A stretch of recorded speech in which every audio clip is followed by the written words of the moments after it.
Good morning from Jamaica Beach, Texas, on the west end of sometimes sunny Galveston Island. Today's Friday, December the 2nd, and I've done quite a few videos from the vegetable garden, but I want to show you some of the other things that we have growing around the house. So starting on this side, I've got 3 large pots in front of the house. They're really not much to see here in December. There's not a lot going on, but I do like these Ixora plants. This is the Maui Red, I believe, is the official cultivar.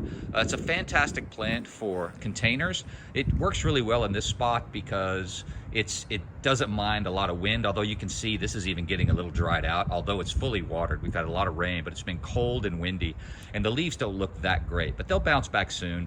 And you can see there's a tiny orange flower inside there.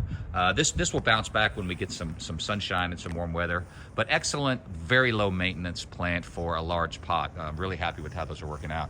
Now over here, I've got 3 star jasmine that are climbing up these columns.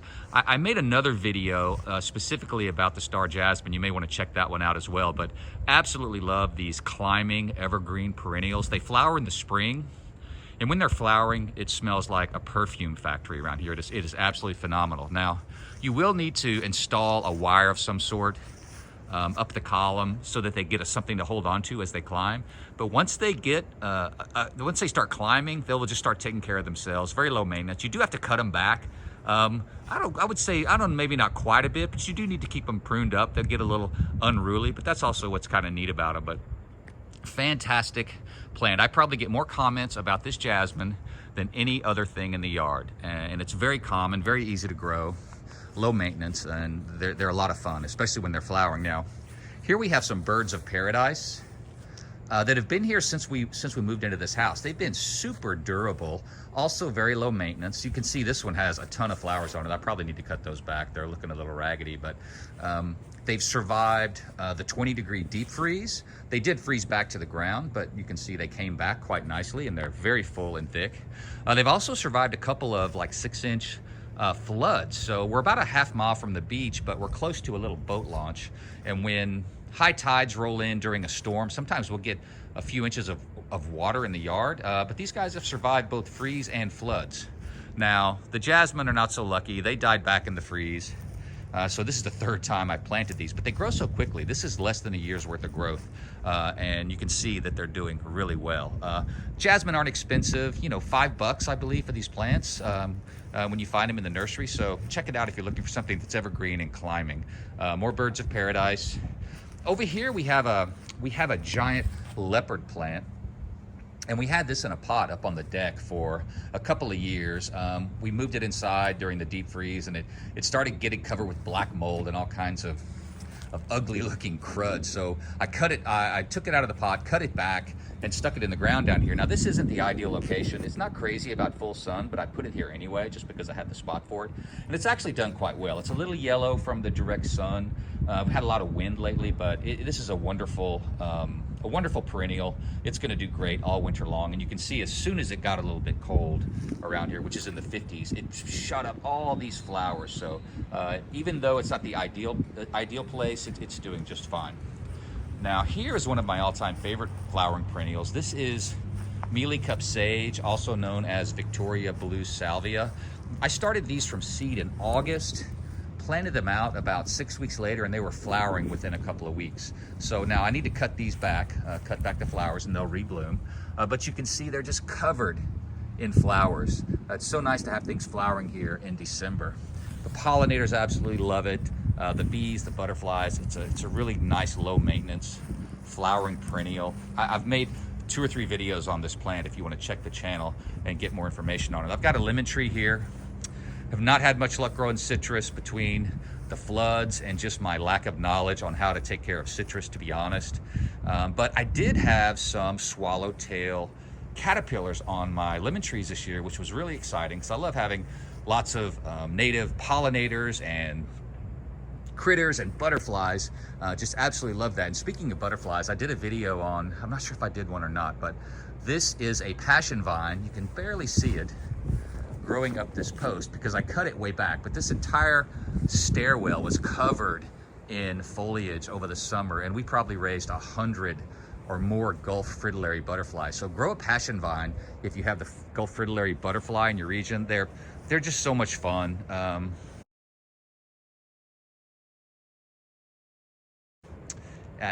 Tons of caterpillars, so we were feeding the birds while we were getting a ton of butterflies. It just made it a lot of fun around here with all those butterflies. So now back to the salvia. These are super easy to grow from seed. I'm going to try some a red version, some different colors this year, but very easy to grow from seed. And you can have flowering perennials in your garden in no time. And here is another of our favorite perennials. This is Copper Canyon Daisy. We discovered this when we were living in Georgetown, Texas.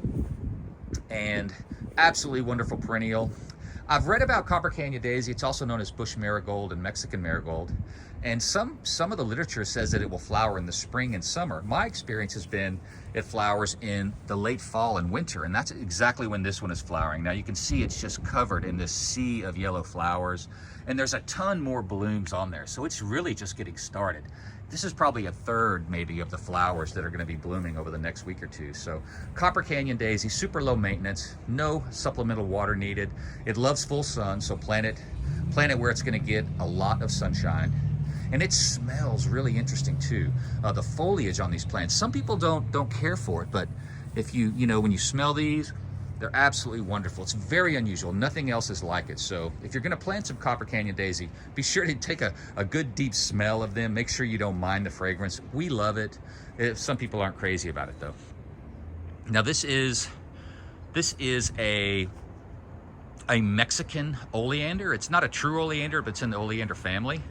You can find it by looking up lucky nut. That's another name for it. It's also, the Latin name is Vidia peruviana. It's another of my all-time favorite perennials. It flowers almost year-round for us here on the Texas Gulf Coast. We're in Zone 9B, and it's got these really pretty peach-colored, orangish flowers, tubular flowers, and the bees absolutely love it. They just go crazy over this plant. Super easy to grow. It survived the freeze. It froze back to the ground, but it came back. Most of it did. You can see down at the root ball, like 3 of the stems didn't come back. They died back in the freeze.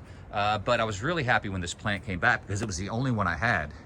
But fortunately, that's no longer the case because I figured out that these seed pods, this thing produces a ton of seeds. Now this green coating will ripen up and it peels away. And then inside there's like a nut, which is the seed. And that's probably where you get the name Lucky Nut from. Super easy to grow. You just stick it in the ground. There's a slit on one side of the seed. It grows super easy from seed. And I've got a ton of them now in the backyard in pots. Now this is a patch of oregano that will be spreading out nicely. I had a big patch of oregano, but it died back this year. I'm not sure why. I've got an Agastache, I think is how it's pronounced. It's a lavender hyssop. I'll put a picture of it right here because you can't see the flowers.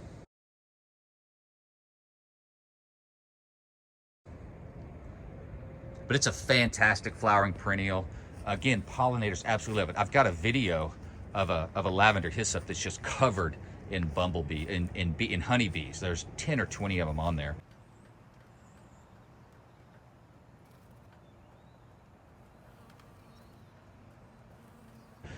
This is just some more flowering perennials. It's a Rudbeckia, as well as some coneflower, and that's Mexican petunia back here. Not much to see, but they make really nice purple flowers. Now over here, this sad patch of dead sticks is actually mist flower, and I discovered this a couple of years ago.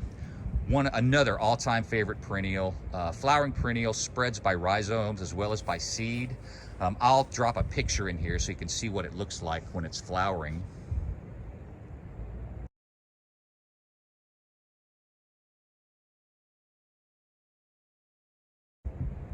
But as you can see, it's absolutely beautiful. I grew it from seed and now I've got all that I need. I don't know if this is actually gonna come back. It doesn't look very good, but I'll bet it will.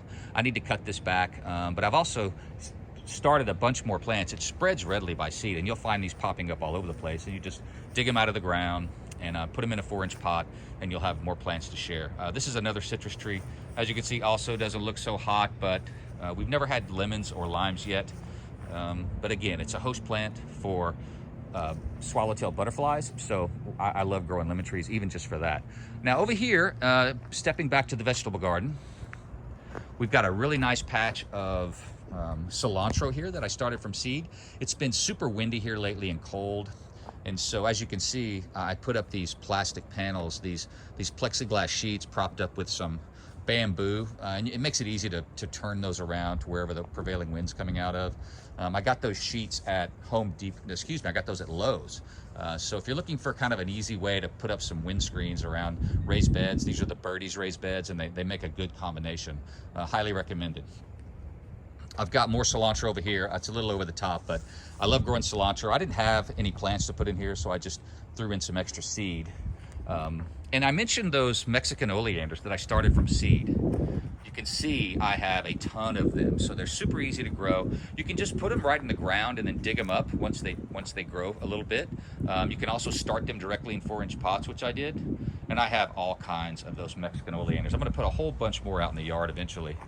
Just not sure exactly where. And I mentioned those mist flowers.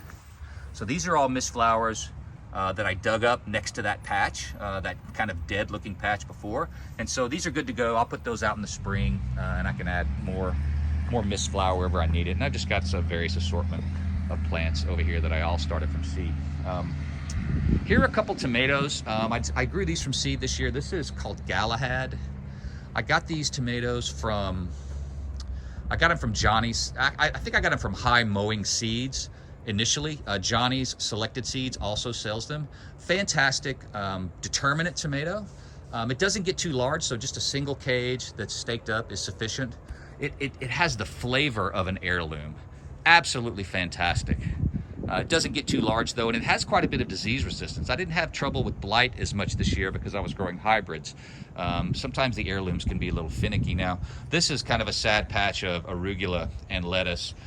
It started out really well, but the day that I thinned it out, we had a really strong northern blow in, and it had wiped out most of that lettuce, and it cut a big swath through the middle of the arugula. But I've still got some arugula down here. That's still plenty to provide salad. It just doesn't look great, but you know, it's not always about how your garden looks, but what you get out of it. And so I'm growing it for salad, and if you get salad, that's the whole goal. Now here's a thyme patch. I love growing herbs in the garden because I just love to sit out here with my coffee in the morning, especially when it's sunny, unlike today. And it's sometimes nice just to take time to, what do they say, stop and smell the herbs, smell the rosemary, smell the thyme, smell the oregano. That's not really the saying, but that's what I like to do. So, you know, you put your chair right here, you put your coffee right there, and then you can just brush your hand through your fresh herb garden while you enjoy your coffee and contemplate life. Over here, I've got a little patch of lettuce. I didn't do a very good job with greens this year. I think the hubris might have got a little better of me. I'm always bragging about how easy it is to grow greens and lettuces, and I've actually struggled a little bit this year. So just when you think you've got gardening all figured out, you know, you learn that there's always more to learn, and everything's not always easy. More cilantro. I'll have plenty to share with the neighbors, as well as to make fresh pico de gallo, because I still have tomatoes coming in. Over here, I've got a few broccoli plants. Broccoli, of course, you grow that in the spring, or in here it does really well in the fall and winter. So these are doing really well. I just mulched them in with some grass clippings. I save all the grass clippings from the yard and use them for mulch. It feeds the soil, feeds the worms, turns into compost. More broccoli. You can see we're gonna have a nice harvest of broccoli over the next few weeks. Another windscreen just to keep these plants from getting beat up. Wind is probably my biggest challenge here. I don't have a lot of pests. I don't have critters like squirrels or raccoons or possums. I've seen a possum once here.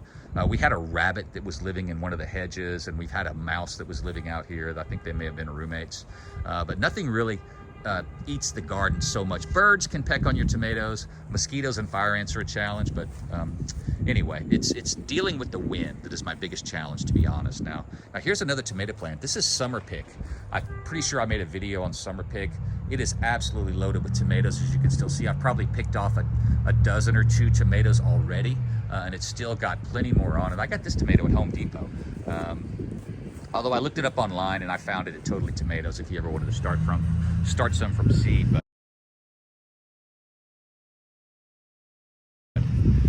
Summer Pick is the variety. Very tasty. Really happy with how this has worked out. Also a determinate tomato, so it doesn't get too large. But there you have it. That's an update from the yard as well as the garden from Jamaica Beach, Texas. Please like and subscribe this video if you find it useful, and we will talk again soon. Have a fantastic day.